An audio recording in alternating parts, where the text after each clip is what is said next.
Together Live is a platform dedicated to the transformative magic of storytelling. The 2-hour live event brings together the best thought leaders, artists, athletes, and activists, such as Alicia Keys, Sophia Bush, Glennon Doyle, and so many more, for an evening of authentic storytelling and conversation.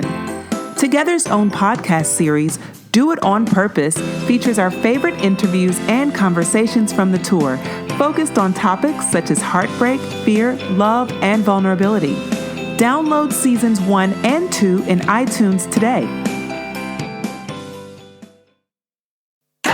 Great girlfriends, get ready for the 2018 Doers and Disruptors Conference in New York City. This year's conference is dedicated to igniting great girlfriends, putting your ideas into motion, and moving the needle to get the results that you desire out of life. Join us June 21st and 22nd in New York City for a 2-day event with brilliant doers and disruptors across various industries who started with an idea and blossomed to become change agents, global influencers, and enterprise leaders. At the conference, you'll gather for workshops, panels, connect groups, dance breaks, light bites, and more, while getting tips and resources to fulfill your passion in your personal life, your career, your business, motherhood, relationships, and more. Don't miss this opportunity to join forces with women who are on the same mission as you and experience the excitement and impact that only Brandis and I can bring to life. Get your tickets now at thegreatgirlfriendsconference.com. We'll see you there. Welcome to the Great Girlfriends podcast, where we discuss life, love, laughter, and everything in between. We're your hosts. I'm Sybil Amuti. And I'm Brandis Daniel. And we're so excited. We have a free gift available just for you.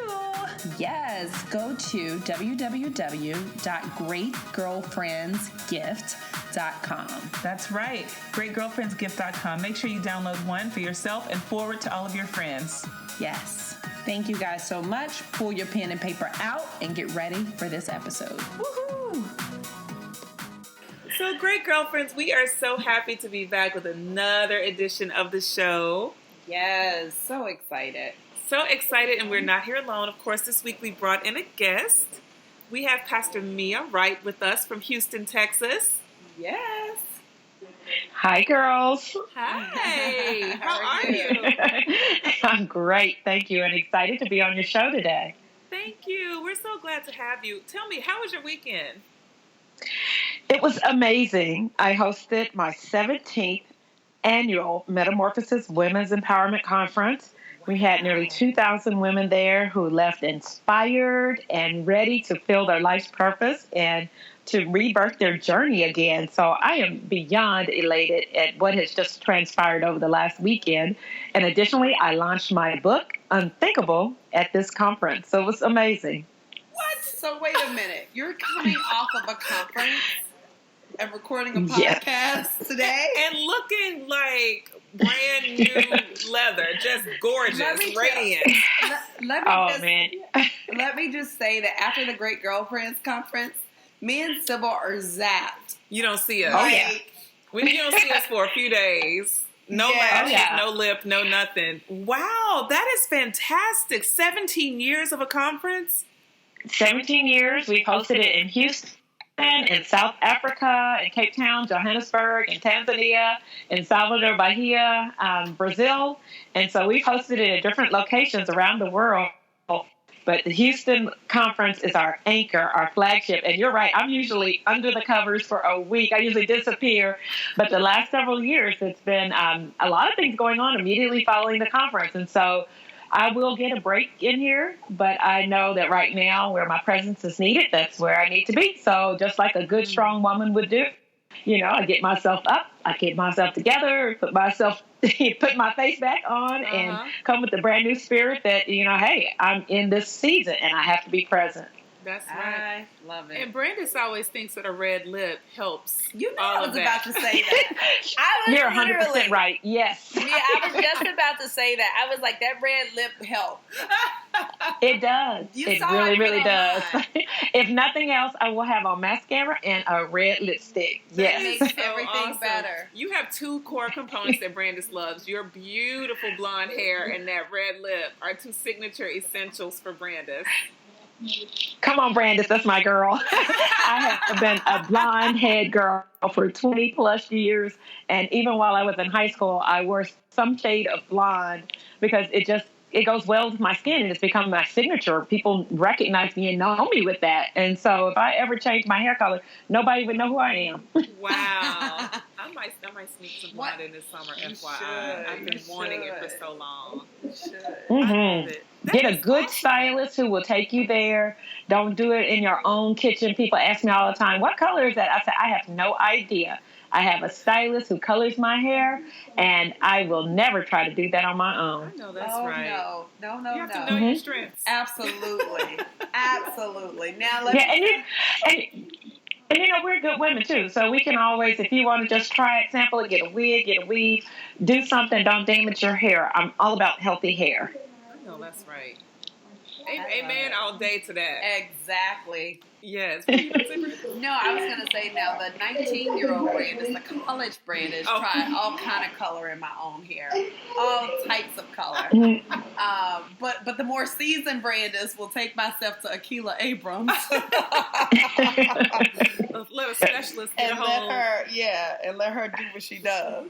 That is so awesome. So, Pastor Mia, is it okay if we call you Mia? Absolutely. Awesome. Mia, congratulations on 17 years of the conference. I think that is fantastic. And Brandis and I we're going to be picking your brain around how do you do 17 years at something so spectacular. But for our listeners who have not had a chance to Google you, because by now they've been Googling it and picking up your picture and going, oh, look at her. And oh my goodness, she's amazing. Could you just give us an idea? Who is Mia Wright? Absolutely, Brandis. I am a woman who inspires others to live their best life. And just simply put, that's it. God has blessed me to be an encourager. I reach women where they are. I also, like God, can see that there is something better in every single person. There is always an area that we can improve, that we can elevate, that we can step outside of our comfort zone and become even better, stronger, more incredible women of God. We can fulfill passions and desires that God has given us. We can see our impact in this world. I'm that woman that's an encourager. I wear a lot of hats. I'm a wife of 27 years. Can't believe I've been married this long. I'm a mom. I have 2 sons that I birthed, 4 that I have raised. So I'm mother to boys. And so my heart has always been for women, even though I'm a mother to boys. My sons call me a feminist, and I've raised them to have feminist ideologies in the sense that they know that women can do anything they put their mind to it. So they also know, my husband and my sons also know that there is nothing that a woman who wants to do something, that there is nothing that stops her if she has her mind made up. Let's see, I serve with my husband alongside at the Fountain of Praise in Houston. So I am a co-pastor of a church. And I lead the women's empowerment organization called Metamorphosis, which houses our conference and girls program and compassion outreach and international programs. So I have several job titles, but when I say in essence, who am I? What is it that I do? I am an encourager to inspire people to live their best life ever. I love that. So and this is Brandis, and what made you have you always been this person? What was the journey like for you to become the encourager?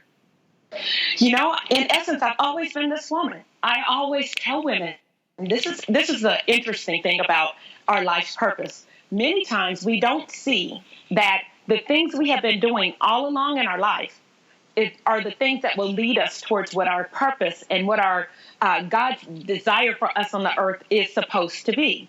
And so women say, well, I don't know what I'm supposed to be doing. I don't know what my purpose is. I'm like, what have you been doing? And once you start seeing these things, you begin to recognize that all of it is leading you towards the same thing. You may have different actions that you have taken, but in essence, what is it?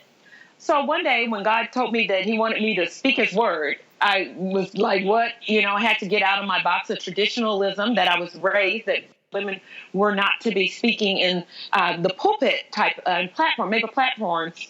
I grew up with that mindset that, women could be used in other ways in God's kingdom, but not in this manner. So I had to get outside of the box that God let me see that I had placed myself in based on what my teachings had been as a child. And I started looking back over my life and the things that I had been doing, even from a very early age. Even I can pinpoint times in high school when I spoke to adult teachers and encouraging them in what they should be doing or what they are doing and affirming the things that they have been done. I can always go back to that. I can go back to my time in college. I can go back to my time in corporate America and clearly see that pathway that God had allowed me to be on as I had been doing these things all along. And so it became very natural for me to step right into the role that he had for me because I had been doing it all along. Wow. I love it. What was your childhood like? You talked a little bit about kind of what you had been raised to believe, but what was your childhood? Well, my childhood was tumultuous in some ways. It was peaceful in other ways, but the part that was tumultuous really did, it became a very big part of who I am. My parents were divorced when I was, shortly after I was born, and my mother got remarried. She married a military man, and there were a lot of rules in the house, very strict rules that sometimes didn't make sense, but there were his rules, and there were consequences for not following his rules. And we were, I often say we were beaten. Yeah, we were abused, and I watched him be very physically abusive to my mom. He beat my mom one time. I remember standing in the bathroom door trying to get him to stop, and it was a very difficult life. And at one point, my mother finally got enough of her belief in herself that she could do and she could raise these kids without his help. And so my mother got a divorce from him. And then about a year later, I remember standing outside after school. I walked home from school, and I'm standing outside, and up comes a man from the water department. And I'm like, "What are you doing?" He says, "Oh, I have an order to shut your water off." And I'm like, "Well, why are you shutting our water off?" And he says, "Well, Mr. Brown doesn't want you to have water here." And I was like, "Wait a minute, but my mom is divorced from him. You can't turn our water off." And I remember running inside and calling her. She said, "Tell him, don't turn it off. I'll take care of it." And the man felt so bad for us that he didn't shut our water off. But it was that kind of stuff that this man was so abusive that he would have done that. Now, on the other hand, my mother comes from a very strong Christian family. And my grandfather was a pastor well known in the city, all around the state. And so we had God in our lives, and we had our foundation of Christianity. And so while it was hurtful on one side, on the other side, I had this solace and this peace that I came from having a relationship with Christ at an early age. And so I would say on the other side, it just became almost a fairy tale. It became escapism for me to say, you know what, let me go to church and we won't have to deal with this part. Until my stepfather would say, if you fall asleep in church, I'm going to beat you. And that would scare the pants out of me. My mom's so still mad at me. So Mia, he was in church? He would drop us off at church. My stepfather, he would drop us off at church. Yeah, he would drop us off, and then he would go do what he would do in the daytime and pick us up after church. But, such was the life for so many women who come to church for that peace and that solace and that help that they need, the strength to just make it through. And, it was like that for my mother, but it was also the same for my sister and my brother and I, that we all needed that. And so I'm really grateful that we had a relationship with God in order to get through those difficult periods. So after all of that was over, then, we had the struggle of being a single mom. My mother was a single mother with 3 children. She didn't get any child support from my father or my brother's father. And, so she had to really make ends meet. And that meant working 2, sometimes 3 jobs. And we would work with her on the 3rd job and, cleaning office buildings, cleaning medical buildings in the middle of the night. So unlike a lot of kids, when they would do their homework and eat their dinner and go to bed, we would eat our dinner that we would have to cook. Then we would meet my mom after work, and she would come pick us up, and we'd go help her clean up these office buildings, cleaning trash cans and toilets all night long until we were done, And so I have a strong work ethic that was built in me, an understanding of money that was put in me early on. And also, the heart for women who are struggling and the women who are doing it by themselves. I have a heart for them because I know it's not easy. But I also see that during that time, my mother went back to college. She got a college degree. She put my sister and I to college. while she was earning no money. When I say earning no money, she had very little income coming. And she put us through college. And during that time, we all survived. There was not a soul who would have known that we were as poor as we were. 'Cause one of my mom's jobs, she worked in retail in a part-time company. And and she was always classy. She knew how to dress. She knew how to put colors and stuff together. And I wore my clothes. I was big for my age, so I wore my mother's clothes. So even in high school, I wore, Gloria Vanderbilt jeans and high heel shoes all the time. I was classy, and people didn't know, why is she always so dressy? Well, that was all we had. I had to wear what my mother had. I had any clothes of my own, so I was always very overdressed for school. But people thought, wow, she is so mature. And girls, if I tell you, Sybil and Candace, Brandis, if I tell you that, I looked like that because at first I was big for my age, but that was all I had. But God was instilling something in me that, you can be professional. People don't have to know that you don't have any jeans. I didn't have any jeans of my own that, like down jeans and tennis shoes. I didn't own any of those. And so it was nothing to wear out. Nothing I had that I could wear outside the house. My hair was done, my makeup was done. No one would ever have known that we were as poor as we were. Wow. I literally, as you were talking, Mia, I was seeing the entire thing. It felt like a movie to me that I was watching. Wow. So, yeah. Mia, Life was incredible, but God is good. Well, let's take a commercial break and jump right back in. Great girlfriends, do you have your ticket to the 2018 Doers and Disruptors Conference? If not, what are you waiting for? Join us in New York for a 2-day event filled with brilliant doers and disruptors across various industries who started with an idea and blossomed to become great change agents.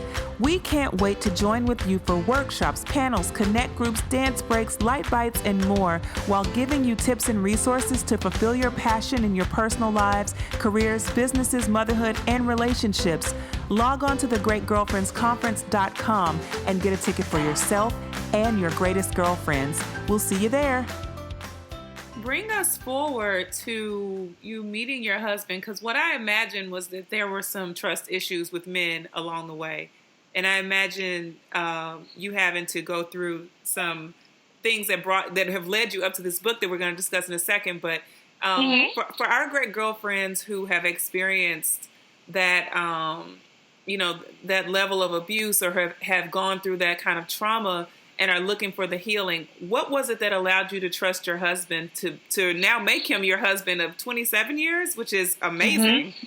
Yeah, very amazing. Well, I went through a period that I was really separated from the church, kind of towards the end of my high school years and into college, where I really wasn't connected to God as I should have been. And I had a bad period of promiscuity, building relationships with people I should not have been with. And one of the persons that I built a relationship with was a guy who was also military, but he was very much a free spirit. I don't know how he got in the military. He was so much of a free spirit. And but that was a 4-year period. Now, we were engaged, and it ended very bad because this was the the late 80s, and it was before, I tell people all the time, before New Jack City. And when we saw New Jack City, we were like, crack cocaine does that to people? We were like, what? Yes. And he was addicted to crack, and I had no idea, perhaps in the last year of our engagement together, how deep off the edge he was. And I knew that he liked to drink. I knew he liked to smoke marijuana, but I had no idea that this man was doing crack cocaine. And so when our relationship ended, it ended just very badly. And he actually, about a year after we ended our relationship, he actually committed suicide. And so it was a really hard period. But overlapping that time, this was happening while I was in college, overlapping that time, I met my husband. As I said earlier, I come from a family that's very strong in Christianity and gospel roots, particularly in gospel music. So a lot of my family are gospel singers, and we would often go to the Gospel Music Workshop of America with Reverend James Cleveland. That was his annual event, and I went twice because somebody was paying my ticket. It was kind of like a family reunion all going. And so when I went to Miami in 85 or 86, I believe it was, is when I met my husband. And we became friends, and we just literally talked, we wrote, back in the day before they had cell phones. And it was before, cell phones. So people don't understand that long distance used to cost. Right? It used to cost to call people. So we would talk for a little while. They were like, oh, I got my phone bill. Can't talk to you for a while. Yes. So we would write. And so we really built a foundation of friendship. And after I graduated from college and moved to Houston, got settled in, I just reached out to him one day and hadn't spoken to him in about a year. I reached out to him one day and said, hey, hi, how are you? I've moved to Houston and just wanted to give you my new contact. Well, wouldn't you know it, we started talking, and a year later we were married. So, wow. It's like, wow, yeah. And so he got called to be a pastor about a year after we got married. And I was like, you don't want to be a pastor, do you? If God wants me to be a pastor, then that's what I'm going to be. And I was like, oh, my God. And, I mean, just understand that even though I had grown up in the church, I had known God, I had been away for such a long time that I was like trying to memorize books of the Bible. I was trying to get my life together. And I was like, okay, so I'm married to this guy and he's a preacher, and oh boy, what is God doing? So it was, it was an interesting period of growth for me because I was growing professionally and doing very well, doing very well in my job. But then I had to really grow spiritually, and we can be very hard on ourselves. Sometimes we can't see the progress that we make, and even if it's step by step, women, we're very critical of ourselves. And that was an area I was very critical of myself, because when I evaluated by myself by the people that we were now coming into acquaintance with, I'm like, oh my God, I'm nowhere near these people, and I'm not on their level spiritually. And so it took me a while to embrace my spiritual growth. But when I did, and it was really through my prayer life, when I did, I started to see God in everything. And that's when my unthinkable moments really started happening. But actually, to be honest, Sybil and Brandis, they were happening all along. I just didn't see them. Mm-hmm. And they were the changes that I was making. It was like, areas that I had become comfortable in. I had to shift. And I had to say, I can't be here, like dancing. I used to love to dance, nightclub, just go to the club all the time. But going to a nightclub and dance, that just couldn't be my thing anymore. I started feeling like a square peg in a round hole. Mm-hmm. Like, no, this isn't comfortable for me. And I was growing beyond that. And, even my language, because, I could be a sailor on the cat. Right. A few words. A few words I like to share, but it was like I didn't feel comfortable talking like that. And then even just the mindset of kind of the things that I had been doing before that, I couldn't accept that anymore. And I started seeing myself grow in so many different areas of my life that God was doing it for me, not because I was married to a preacher or not because, this was before he was at a church pastoring, but it was because I desired the change in the inward parts. So God started changing me. That's beautiful. Is it safe to say that that spiritual development is what helped you to elevate your thoughts? Because I see where you talk about in Unthinkable, you talk about pushing beyond your self-imposed limits, and so much of that is the battlefield of the mind, just us thinking that we can't because we haven't practiced any kind of spiritual development to move us, out of those limits. So was that is that what it was for you? Yes, and for me as a Christian, it's the foundation of my belief. It's understanding how God sees me. How does God see me? Mm-hmm. How does God, he says he called me by my name before the foundation of the world. Well, how is that? Did he say, Mia, hey? But I believe when he says he calls me by my name, he called me by what my purpose would be, my being, that I would come into existence and fulfill the purpose that he saw for me. And so that's how I see he calls me by my name. What that really means is that he already ordained it. And so I started to walk through those steps of growth. And, I don't, one of the things I do say to women is that don't discount your days that came before this moment, because I always say how God is a recycler. He's a chief recycle. The theme for recycle is reuse, repurpose, recycle. So you take what is already there, and God can reuse that for another reason. He can repurpose it completely. So the things that I learned and went through, they're things that God's using to build me up to become a better woman.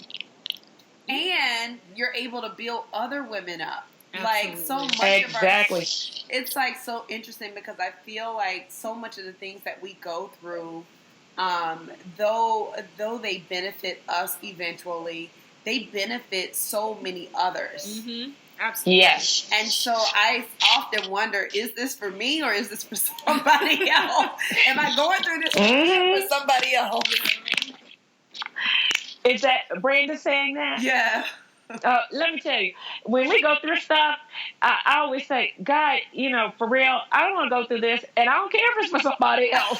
Right. Nobody wants to go through suffering on somebody else's accord. Right. But it is for you, and it may be for somebody else, but primarily it's for you to go through. Now, it is also for us to share with others when we see somebody else that's in that same situation. To let them know you're going to be okay. I tell parents, moms, look, keep praying for your daughter because I was completely out of church. I went to church maybe on Easter and Mother's Day and probably Christmas. During the times that I was out of church, I would show up for my mom because she would call me every Sunday. Are you going to church today, Ma? I got to go to the library. You going to church today, Ma? I got to study. Ma, you going to church today, Ma? I didn't get here until 7. I'm just, waking up. You're waking me up right now. And she prayed for me. Thank God for a praying mother because I turned out okay. I know God. I love God. The foundation was laid. And, when I got old, I came back to it. I didn't run from it. I came right back to what I knew. And for many parents, you're putting it in your kids or moms, you're putting it in your kids and your kids might not be in church, but I guarantee if you put it in them and you keep praying for them, the right time will come and they'll come back. I love it. They'll be okay. Shout out to all the praying mamas Right. and all of us who have had praying mamas. Yes. For real. Yes. So Mia, Unthinkable. Tell us your favorite part of the book. My favorite part of the book is the woman at the well. And I will say that many of us have been the woman at the well because, we feel like we're outsiders. And I often felt like I was an outsider. I felt like, why am I in this crowd? I'm not supposed to be here. And I know that's what she felt like. Why is this man talking to me? I'm not supposed to be here. And I also felt like, though I didn't have 5 husbands and the 6 men I was living with, I didn't have that. But I had a whole lot of men come through my life.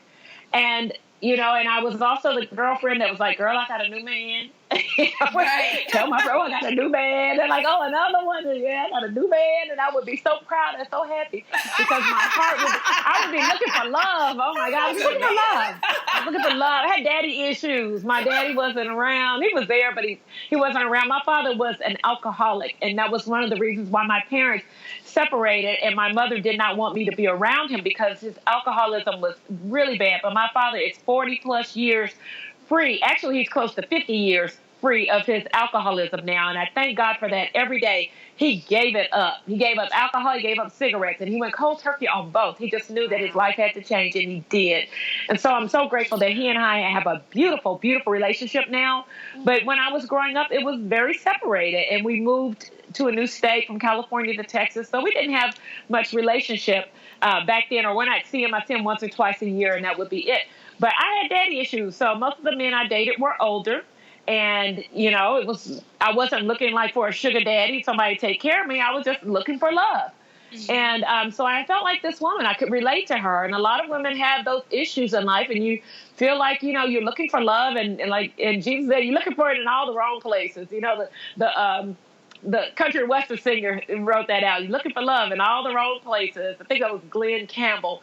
And, but the bottom line is that when we find the real love, it's like Jesus said to that woman at the well, hey, this water I give you, it's going to well up in you and become a spring. She was like, where can I get this water? And they were talking about water, but he was talking about life. Yeah. She focused on the natural things, and that's how we focus on it. What I need right now, I got to have it, I got to need. I need it, got to have it. And that's what she was focused on. But he said, hey, I got something that's eternal. It's bigger.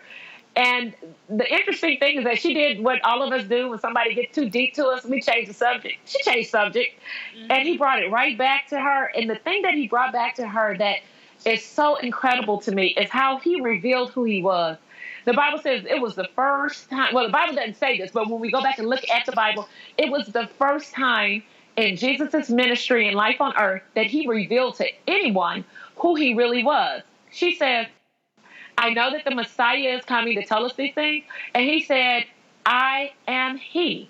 And he had never said that to anybody else. He had never told anybody else. So this woman who had relationship issues, who wanted something, didn't know exactly what she really wanted, and she was an outcast, an outsider that he shouldn't have even been talking to, but he wanted to meet her. It was very intentional for him to be there and encounter her. He reveals who he is to her. And so all of us, no matter how little you may think of yourself, God thinks big enough of you that he could reveal himself to you. And that is one of the most incredible, unthinkable moments of life, that God would reveal, God being the creator of the whole world, the one who says, I own everything, that he would reveal who he is to little old me, to you, to whoever you are that's listening, that God could show you that. And then you can take that message that, hey, the woman ran and told the town, and the town believed her.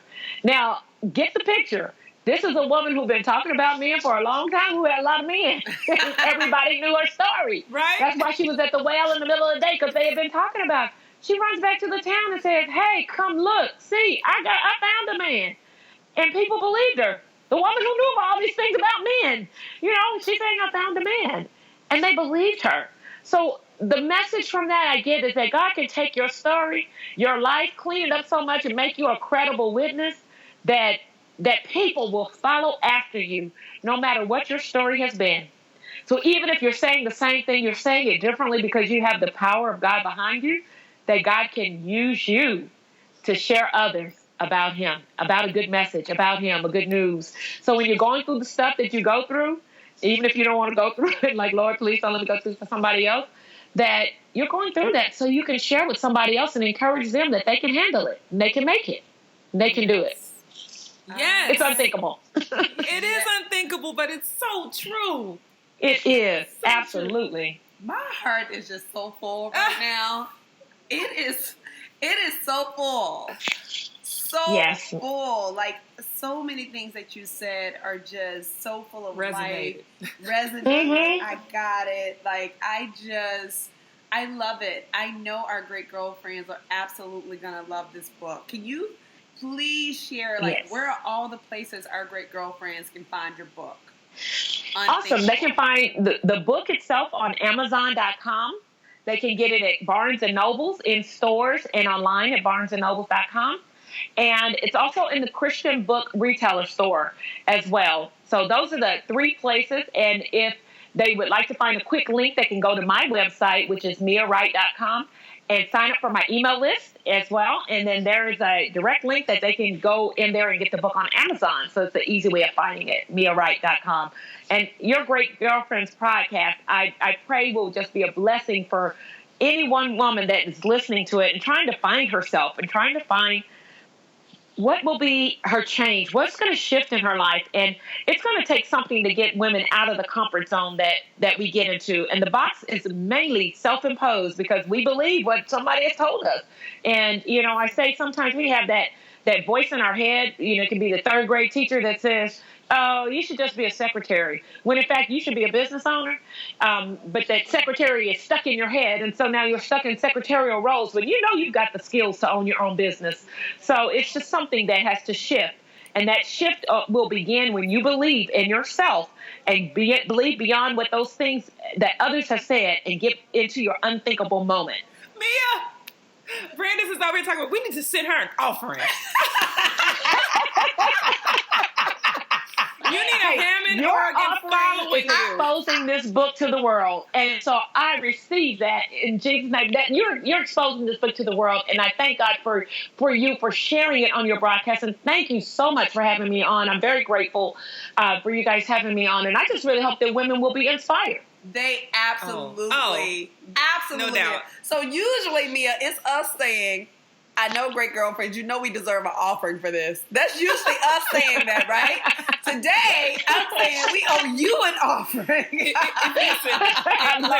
This how I close out in church. If you got anything out of this today, we want you to head on over to Amazon. Yes. And purchase not one, but purchase more than one. We require our great girlfriends to purchase at least 3 to 5 of any book that they buy because we want them to share it in great girlfriend fashion. So we're asking every single listener to run over to Amazon.com or whatever your local seller is and purchase 3 to 5, because it's not even a great girlfriend mode to just buy one. We have to share. Absolutely. So, yes, and we're going to do the same. And Mia, we thank you so much for your time with us today. Thank you. I look forward to connecting with you, great girlfriends, Sybil and Brandis again. And thank you again for having me on your broadcast. We hope you enjoyed this week's episode of The Great Girlfriends. Yes, if you enjoyed this episode, please share this with 3 of your great girlfriends. Absolutely. And make sure you jump onto iTunes right now and leave your review. Let the world know how you feel about our 5-star show. Absolutely. And we like to end our episodes by thanking our husbands. Thank you, Kwaku. Thank you, Mr. Rich Daniel. And then we thank the minis. Thank you, Sam and Dylan. And thank you to Miss Sky. And thank you, great girlfriends, for trusting us as your go-to source for everything life, love, and laughter. Make sure you listen each Wednesday on iTunes, Stitcher, Podcast Bean, Podcast Republic, iHeartRadio, Spotify, and every other podcasting service. Yes, and please check us out on our social. You can follow us on Instagram, The Great Girlfriends, on Twitter, _GreatGFS, on Facebook, The Great Girlfriends. and please do join our Facebook group with over 16,000 great girlfriends. Yay! And that is The Great Girlfriends. awesome. Make sure you post your questions online, share with your friends, Keep listening and keep being a great girlfriend. I'm Sybil, I'm Brandis. and we're signing off. Peace.